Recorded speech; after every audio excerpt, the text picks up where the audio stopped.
Bismillahirrahmanirrahim. Alhamdulillahirrabbilalamin wa bihi nasta'in.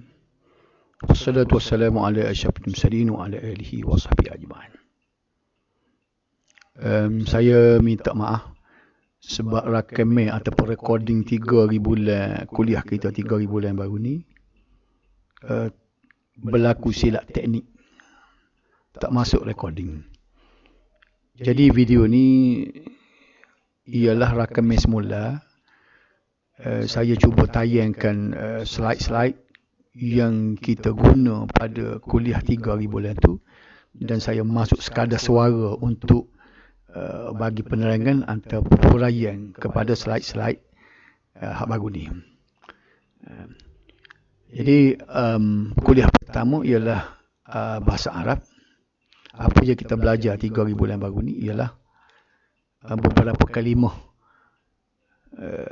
daripada dialog yang minggu yang sudah, iaitu sabahal khair ialah kalimah selamat pagi. Sabahan nur juga selamat pagi. Cuma bezanya sabahal qari itu ucapan mula-mula.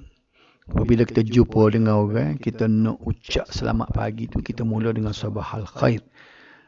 Kemudian dijawab oleh orang yang kita ucap selamat pagi ke dia tu, dia jawab dengan sabahan nur. Dua-dua tu artinya sama, iaitu selamat pagi. Kemudian kita nak tanya khabar, apa khabar? Jadi bahasa Arab ungkapan untuk apa khabarnya ialah kaifa haluka. Apa khabar awak? Awak di sini ialah lelaki ya. Kita tunjuk kepada awak lelaki, anta kaifa haluka. Kemudian ana bi khair. Ana bi khair ni saya berkeadaan baik. Bila orang tanya apa khabar, kita jawab baik. Jadi baik tu dijawab ana bi khair. Syukran, terima kasih. Anta ni ialah ganti nama, iaitu awak laki-laki, anti ni awak perempuan. Masa al-khair, selamat petang. Masa an-nun, juga selamat petang. Jadi sama dengan selamat pagi tadi. Kalau kita nak ucap selamat pagi, orang yang mengucap selamat pagi itu sebut sabah al-khair. Kemudian orang yang jawab tu sabah an-nun. Bila waktu petang, kita nak ucap selamat petang tu, kita ucap masa al-khair. Dan dijawab dengan masa an-nun. Jadi beza antara selamat pagi dengan selamat petang tu, dia beza di kalimah depan tu. Sabah tu, sabah maknanya pagi, masa maknanya petang. Kemudian perkataan na'am, iaitu ya, la, tidak, man, siapa. Kita tengok huraian sikit dah. Dialog tersebut, nombor 1 ni dah. Dialog tersebut mengandungi ucapan selamat pagi dan selamat petang. Sabahal khair ialah satu ungkapan khah yang membawa makna selamat pagi. Kemudian orang yang menjawabnya menyebut sabahan nur, macam saya sebut tadi lah. Kedua-dua ungkapan tersebut membawa makna yang sama, iaitu selamat pagi. Sabahal khair pun selamat pagi, sabahan nur pun selamat pagi. Cuma pihak yang memulakan ucapan menggunakan ungkapan sabahal khair, dan pihak yang menjawab membalasnya dengan ucapan sabahan nur. Jangan tukar pula. Mula-mula jumpa kita tengok saing kita kata sabahan nur. Jadi dia nak jawab sabahal khair tu boleh juga, tapi balik. Untuk selamat petang, ungkapan yang digunakan ialah masa al-khair dan dijawab dengan masa an-nur. Tengok perbezaannya ialah sabah dengan masa. Sabah pagi, masa tu petang. Berikutnya ialah pertanyaan apa khabar. Lepas pada tu kita nak belajar lagu mana cara nak bertanya khabar.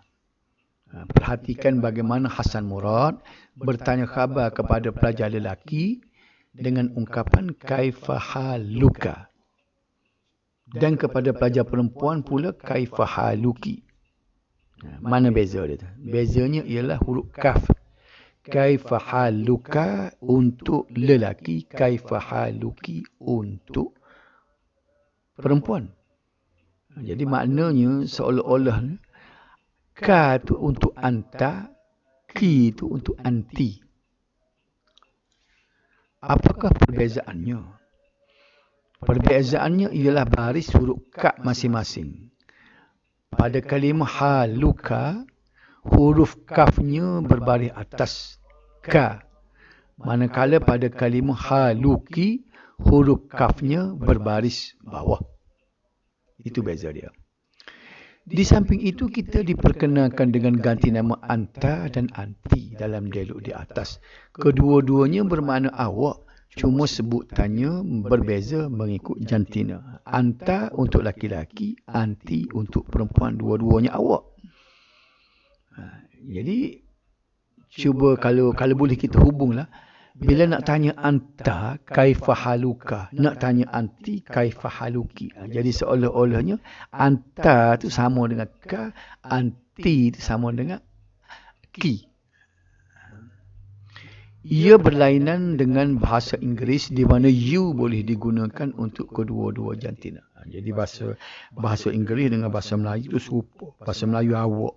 Orang laki-laki pun awak, orang perempuan pun awak. Begitu juga dengan bahasa Inggeris. Orang laki-laki you, orang perempuan pun you. Tapi dalam bahasa Arab ni dia berlain sikit. You untuk laki-laki, anta. You untuk perempuan, anti. Berikut adalah beberapa ganti nama yang telah dipelajari setakat ini sebagaimana disimpulkan dalam jadual berikut. Cuba tengok jadual ni dah.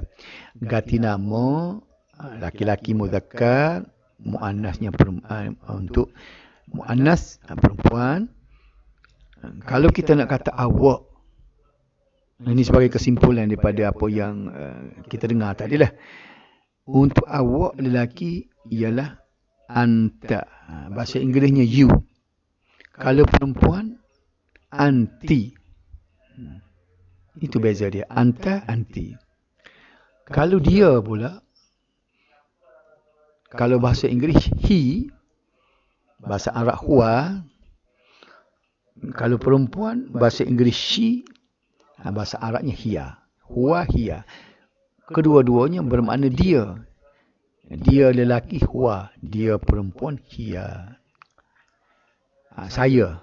Saya ni sama saja. Orang laki-laki pun ana, orang perempuan pun nak membahasakan diri dia juga dengan ana.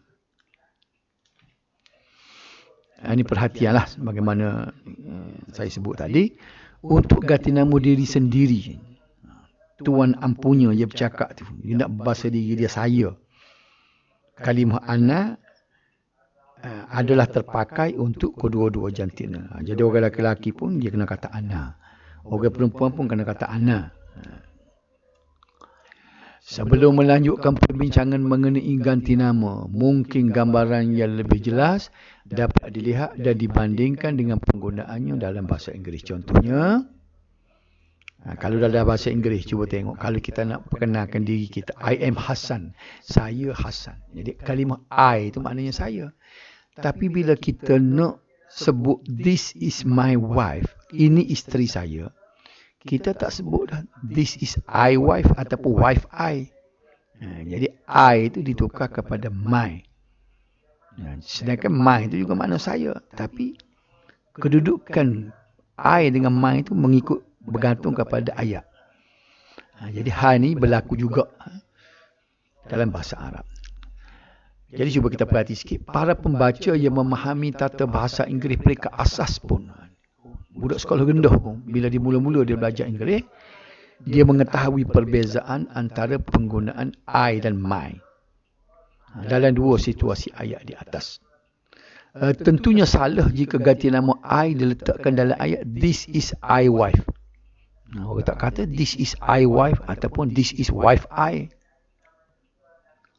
Begitu juga bila dah kita faham dah bahasa Inggerisnya I dengan my itu, begitulah juga dalam tata bahasa Arab. Kalimah ana ni hanya boleh berada dalam ayat seperti ana Hasan Murad, I am Hasan Murad. Tapi tak boleh berada dalam ayat hadhihi zaujah ana, ini isteri saya. Ana ni kena tukar dalam ayat ni. Kita sebut macam mana? Sebaliknya yang betul ialah hadhihi zaujati. Jadi hilang ana tu kita sambungkan selalu dengan kita terus sambung kepada kalimah zaujah tu, sambung dengan huruf ya tidak berbaris ataupun ya berbaris mati. Zaujati. Hal serupa berlaku kepada ganti nama yang lain seperti huwa. Kalau ana tu jadi macam tadi, ana tu kalau sambung dengan zaujah jadi zaujati, maka begitu juga dengan huwa. Huwa ni ditukar kepada hu, atau hiya pula ditukar kepada ha dan seterusnya. Cuba lihat contoh. Cuba tengok. Anta ganti nama hadapan. Bila ganti nama belakang ni kena ka. Cuba tengok kalau kita nak tanya kaifa haluka, kita tak sebut kaifa halu anta. Jadi anta tukar kepada ka. Macam dalam bahasa Inggeris tadilah. Kemudian anti jadi ki, kaifa haluki. Kita tak kata kaifa halu anti.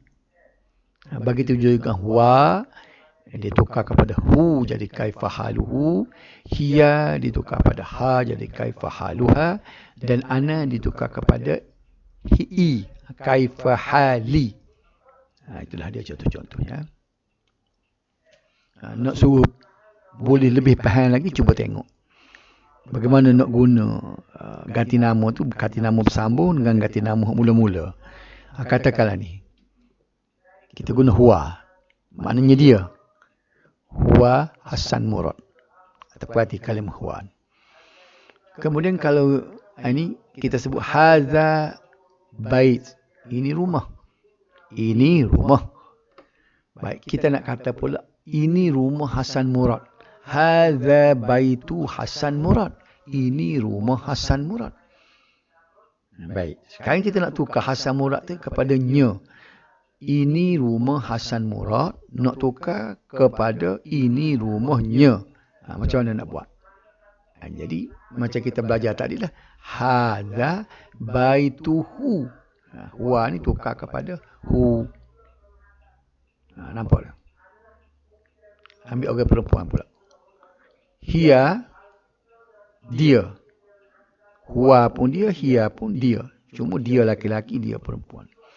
Jadi hiya Samirah Murad. Dia Samirah Murad. Hadza bait Samirah Murad. Ini rumah Samirah Murad.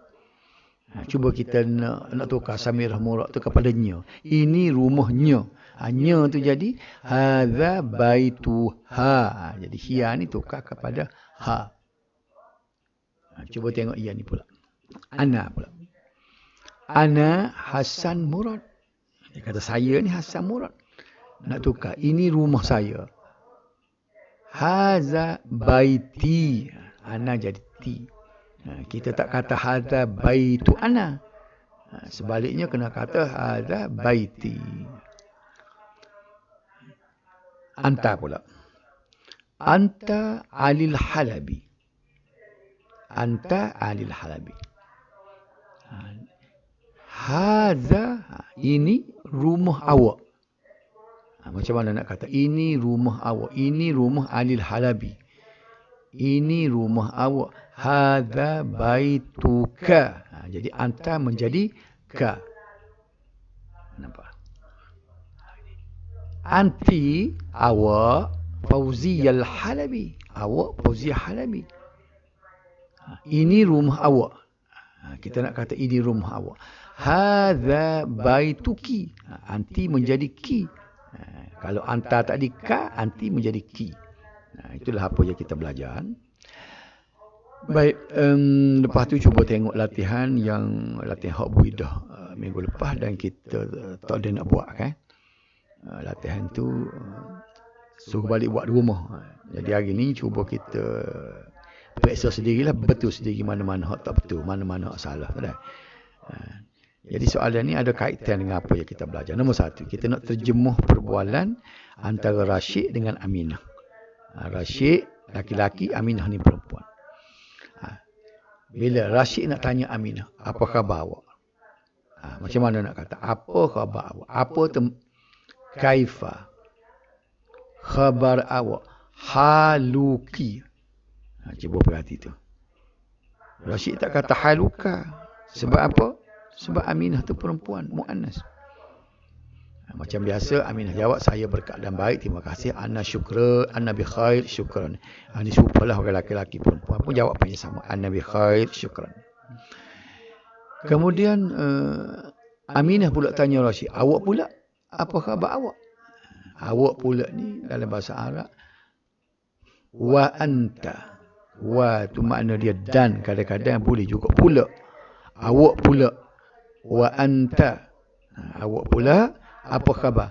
Kaifa haluka. Jadi ki tukar kepada ka. Sebab apa ni? Sebab Aminah ni tanya Rashid. Rashid ni laki-laki. Rashid jawab, saya berkeadaan baik, terima kasih. Sama juga jawapannya, macam jawapan Aminah tadi. Ana bi khair, syukran. Kemudian Rashid tanya pula, adakah awak seorang guru? Dia tuju kepada Aminah perempuan. Adakah hal awak anti? Anti lah. Sebab apa? Sebab Aminah anti. Guru? Guru apa dia? Mudarrisah. Kena ada termarbutah. Untuk mu'annas. Ini kita dah belajar dah dulu ni. Tak boleh sebut anti mudarris. Mudarris itu untuk laki-laki. Jadi kerana Aminah ni perempuan, anti mudarrisah. Aminah jawab, tidak, saya seorang pelajar. Tidak. Kenapa dia tidak? La. Saya, ana, seorang pelajar. Pelajar apa dia? Talibah. Juga ada termarbutah. Dia tak kata talib. Kalau talib tu kalau dia laki-laki, tapi Aminah ni dia perempuan. Dia sedar dia tu perempuan, maka dia sebut talibah. Kemudian dia tanya Rashid pula, dan adakah awak seorang pelajar? Wahal anta talib. Cuba tengok Aminah tanya Rashid. Dia kata anta, sebab Rashid tu laki-laki. Kemudian talib. Tak ada data marbutah. Sebab apa? Ini talib ni untuk Rashid. Adakah awak seorang pelajar talib? Tak ada termarbutah ni. Sebab muzakkar. Kemudian Rashid jawab, tidaklah, saya, ana, seorang guru mudarris. Tadi mudarris lah. Ni mudarris. Tak ada termarbutah. Sebabnya, sebab muzakkar. Adakah awak orang Cina? Dia tanya, adakah awak orang Cina? Hal anti? Kena anti lah. Sebab dia tuju kepada Aminah. Cina, Sin. Nak jadikan orang Cina, macam kita belajar dulu, kita hubungkan dengan ya bertasydid. Sini, orang Cina. Sin, Cina. Sini, orang Cina. Bila nak tukar kepada mu'anah, jadi siniyah. Sin, Cina. Sini, orang Cina lelaki. Siniyah, orang Cina perempuan. Sebab apa perempuan ni? Sebab tuju kepada Aminah. Maka Aminah jawab, tidaklah, saya, ana, orang Melayu. Melayu ni Melayu. Melayui untuk laki-laki, bila perempuan Melayuiyah. Melayuiyah. Ada termarbutah. Kemudian Aminah tanya Rashid, dan adakah awak orang India? Wahal anta Hindi. Tak ada termarbutah. Sebab laki-laki. Rashid jawab, tidak, saya orang Pakistan. La, ana Pakistani. Kalau orang perempuan Pakistan, Pakistaniyah. Dia ambil perhatian huruf ba ni sebenarnya huruf P.